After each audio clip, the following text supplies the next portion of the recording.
बिस्मिल्लाहिर्रहमानिर्रहीम, अस्सलाम वालेकुम।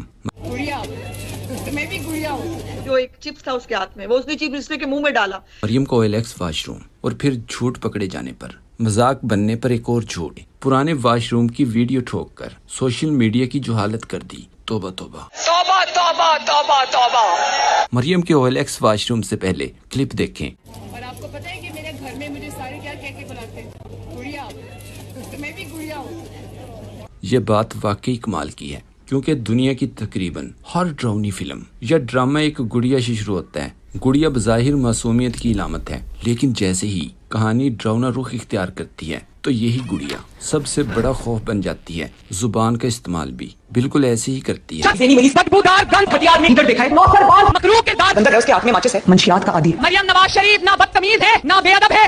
ऐसा दिखाई देता है जैसे पाकिस्तान के लिए भी कोई हॉरर स्क्रिप्ट लिख दिया गया है जो एक गुड़िया से शुरू होता है। हैरान कुन चीज देखें, मरियम के इस नाम गुड़िया के बारे में कुछ सहाफी और सियासतदान पहले ही जानते थे, लेकिन बोलने से डरते थे, क्योंकि ये मरियम का कोड नेम समझा जाता है जो खुफिया मकसद, हुकूमती डील या किसी खुफिया मिशन के लिए इस्तेमाल किया जाता है। मिसाल के तौर पर, जैसे दो अफराद गुड़िया गुड़िया बोलकर बात कर रहे हो तो तीसरा बंदा जज ही ना कर सके कि ये गुड़िया है कौन। मरियम के बयान कि मेरे घर में मुझे गुड़िया कहकर बुलाते हैं, इस पर कुछ कब्ज तोड़ और दिलचस्प तबसरे देखें। मलिहा हाशमी ने लिखा, आपको इमरान रियाज खान की वो स्टोरी याद है जिसमें उन्होंने बताया था कि कैसे जेल के अमले की एक खातून एहलकार से एक फोन मिला था जिसमें गुड़िया बाजी से राब्ते के शाहिद पकड़े गए थे। मरियम नवाज उस आईफोन के साथ बहुत सारे लोगों से राब्ते में रहती थी। वो पुलिस वाली जो है, उसका मोबाइल जब पकड़ा गया तो उसके अंदर बाकायदा पुलिस वाली जो मैसेजिंग करती थी मरियम के लिए, उसमें मरियम नवाज का नाम था गुड़िया बाजी। वो पुलिस वाली भी पकड़ी गई थी। मरियम से वो मोबाइल रिकवर किया गया तो मरियम ने उसी वीडियो के अंदर संगीन नताइज की वहां धमकियां दी थी। मलिहा हाशमी ने मजीद लिखा, अब मरियम ने लफ्ज गुड़िया से भी लोगों के दिल बेजार करने की ठान ली है। एक सोशल मीडिया सार्फ ने ट्वीट किया, किसे मालूम था कि ये मासूम सी गुड़िया बड़ी होकर पूरी रियासत को अपनी उंगलियों से चलाएगी। अली जई ने कहा, गुड़िया रानी तो सुना था, ये गुड़िया नानी कितना अजीब लगता होगा सुनने में। इमरान अफजल राजा ने ट्वीट किया, एक मशहूर कहावत है कि घर में मुझे गुड़िया कहते हैं मगर रानी मैं चिड़िया घर की हूँ। शाजिया ने लिखा, असल में जब उम्र ज्यादा हो जाए तो जुबान अक्सर फिसल जाती है। वैसे वो बुढ़िया कहना चाह रही थी, वो भी प्लास्टिक की। अमजद खान ने एक क्लिप शेयर करते हुए लिखा, गुड़िया नानी ने हमारे लिए कुछ नहीं किया। गुड़िया नानी चाहती है कि जो बच गए हैं वो भी सैलाब में रुड़ जाएं। मरियम नवाज साहब आईया सन अहमद हसन ने ट्वीट किया, 52 साल उम्र, इंतहा की जालिम, करप्शन में रिकॉर्ड तोड़ दिए, इलेक्शन हार कर भी वजीर आला बन गई, बुनियादी इंसानी हुकूक छीनना शौक इसका। ऐसी खुसूसियात वाली खातून को गुड़िया कहकर पुकारना मुनासिब है क्या? सोशल मीडिया सार्फिन सवाल करते रहे कि मरियम को घर पर भी गुड़िया कहा जाता है, तो फिर जब इसे सनम जावेद वगैरह पिघलने वाली प्लास्टिक की जापानी गुड़िया पुकारती हैं तो मरियम और कनीजें गुस्सा क्यों करती हैं? अज़मा बुखारी ने एक लाइव प्रोग्राम में कहा, आज एक बच्चा बार बार मरियम सफदर के गालों पर हाथ लगा लगा कर देख रहा था कि ये वाकई वही हैं। फिर इसने अपने हाथ से एक सलांटी मरियम सफदर के मुंह में डाली तो मरियम ने खा ली। इस पर तो मैं इमोशनल हो गई। आज एक बच्चा बजिद था, वो बार बार चीफ मिनिस्टर के हाथ ऐसे हाथ लगा के टच करके देख रहा था ये वाकई वही है। फिर उसने अपने हाथ से सलांटी खिलाई उनको, वो जो एक चिप्स था उसके हाथ में, वो उसने चीफ मिनिस्टर के मुंह में डाला। उस्मा को जवाब देते हुए सनाउल्लाह ने लिखा, वो हाथ लगाकर प्लास्टिक सर्जरी चेक कर रहा था। बच्चे का बाप भी बड़े गौर से देख रहा था। इस पर शहबाज गिल ने जवाब दिया, बाजी सलांटी मुंह में ही डालते हैं और क्या कान में डाल लेते, हद है वैसे। एक सोशल मीडिया सार्फ ने लिखा, इंतहाई दुख भरी कहानी है, प्लीज इतनी दुखी सेंटी कहानियां मत सुनाया करो। इस पर सहाफी अदील राजा ने ट्वीट किया, ये वाकया सुनकर मेरी तो आंखों में आंसू आ गए। उमर फारूक ने कहा, जैसे वो शिकायतें लगाने वाली मासियां होती हैं, बिल्कुल वैसे ही स्टोरी सुना रही है। फैसल मलिक ने लिखा, ये खबर सन 90 की होती तो अजहर लोधी खबरनामा शुरू ही ऐसे करता। मरियम नवाज ने सलांटी खाकर नई रवायत कायम कर दी। अवाम ये मंजर देखकर खुशी से रो पड़ी। सऊदीया ने फोन करके मुबारकबाद दी और नेक ख्वाहिशात का इजहार किया। हिंदुस्तान ने सलांटी पर पाबंदी लगा दी। याद रखें, ये गुड़िया सिर्फ खिलौना नहीं बल्कि हकीकत में एक ऐसी ड्राउनी गुड़िया है जिसके अंदर छुपे अंधेरे ने पूरी कौम को खौफ में डाल दिया। करोड़ों पाकिस्तानियों का सेहत कार्ड बंद करके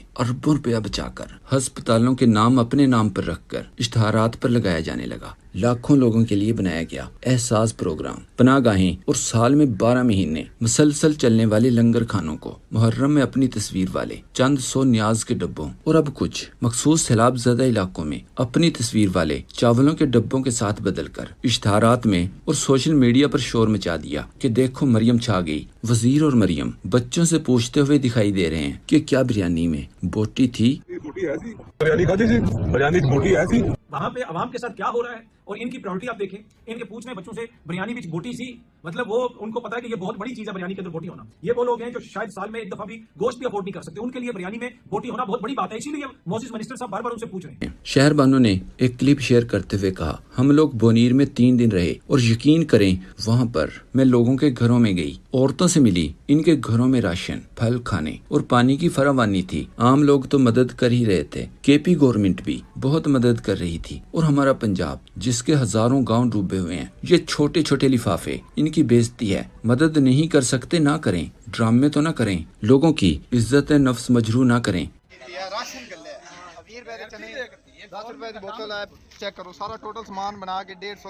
اس وقت جب پورا پاکستان سونے کی تیاری کر رہا تھا، جاتی امرہ کی اس گڑیا نے رات 10 بجے ایک تصویر پر لکھی ہوئی تاریخ دیکھے بغیر یہ تصویر شیئر کی اور لکھا، دیکھو جدید پورٹیبل واش روم تیار کر کے چنیوٹ کے ریلیف کیمپوں میں نصب کر دیے گئے۔ اس پر مریم کا جھوٹ پکڑتے ہوئے صحافی شاہد اسلم نے جواب دیا، خود تو آپ فارم 47 کی جعلی جیت پر وزیر اعلیٰ بن گئی ہیں، لیکن یہ 2023 کی تصویریں لگانے کی نوبت کیوں آ گئی؟ تصویر آپ نے تھوڑی سی بھی بغور دیکھی ہوتی تو 2023 لکھا ہوا نظر آ جاتا۔ اس کے بعد سوشل میڈیا پر تبصروں کا ایک طوفان تھا۔ صبح اٹھنے کے بعد اپنے سوشل میڈیا اور لفافوں سے ایک ویڈیو کلپ تحریر کے ساتھ شیئر کروایا، جیسے مریم کے ایک گندے لفافے نے لکھا، کتا فورس کل مریم کی جس پوسٹ کو OLX کی تصویر کہہ رہے تھے، آج وہ اس واش روم میں خود فیملی سمیت جا سکتے ہیں۔ پہلے تو خیال آیا کہ مریم نے جھوٹ پکڑے جانے پر واش روم چنیوٹ اتنی جلدی کیسے بھجوا دیا، لیکن جب اس ویڈیو کے ارد گرد کا ماحول، نیچے پڑی ہوئی چیزیں، واش روم کی ٹوٹیوں کا بدلا ہوا پیلا رنگ اور زنگ کلود گھسی ہوئی ٹوٹیاں دیکھیں تو اندازہ ہوا کہ یہ کسی کے زیر استعمال پرانا واش روم ہے۔ یہ ویڈیو رات 10 بجے والا جھوٹ پکڑے جانے کے بعد بنائی گئی۔ یاد رہے، خود ابھی تک پوسٹ نہیں کی۔ مسرت چیمہ نے لکھا، جعلی وزیر اعلیٰ کی طرح جعلی وزیر اعلیٰ کی میڈیا ٹیم بھی نکمی اور نااہل ہے۔ جعلی وزیر اعلیٰ کو تصویر دے دی جاتی ہے، وہ بغیر تصدیق کے ٹویٹ کر دیتی ہیں۔ چنیوٹ ریلیف کیمپ کے واش روم والی تصویر 2 سال پرانی ہے۔ ہر معاملے میں جعل سازی، فراڈ، جھوٹ شریف خاندان کا وتیرہ بن چکا ہے۔ ملک خلیل نے کہا، شاید اب نون لیگ والے سیلاب زدگان کو بھی کہیں گے کہ بھائی جان واش روم چاہیے تو OLX پر آرڈر دیں۔ جھوٹ اور فراڈ کی سیاست نون لیگ۔ ملیحہ ہاشمی نے جیو نیوز کا ایک کلپ شیئر کرتے ہوئے لکھا، جیو نے مریم حکومت کو گالی سنوا دی، چلو پہلی دفعہ عوام کی ان کے بارے میں اصل رائے ان تک پہنچا دی جیو نے، ورنہ جیو کی ڈیوٹی تو ان کی خوشامد ہے۔ یاد رہے، گالی پنجابی میں تھی اور انتہائی سخت، مطلب فل گندی گالی تھی، یہاں پر سنائی بھی نہیں جا سکتی۔ اس پر سبھی کاظمی نے لکھا، جیو نے جان بوجھ کر حکومت کو یہ گالی سنا دی ہے۔ ایک سوشل میڈیا صارف نے کہا، جیو کہنا چاہتا ہے کہ اے خدا میرے ابو سلامت رہیں۔ احمد وڈیچ نے کہا، نیوز روم میں بیٹھے لوگ صرف ایک زبان جانتے ہوں تو یہی ہوگا